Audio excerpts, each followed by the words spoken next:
Good day.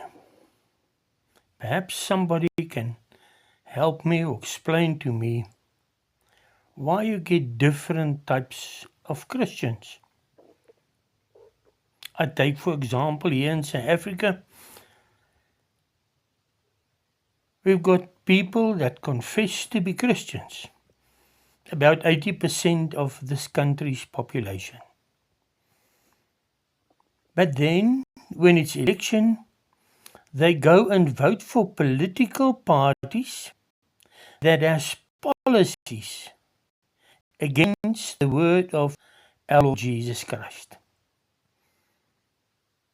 They support abortion. They support same-sex marriage. But they confess to be Christians. How does that work? Are they really Christians? Or are they just Christians in name?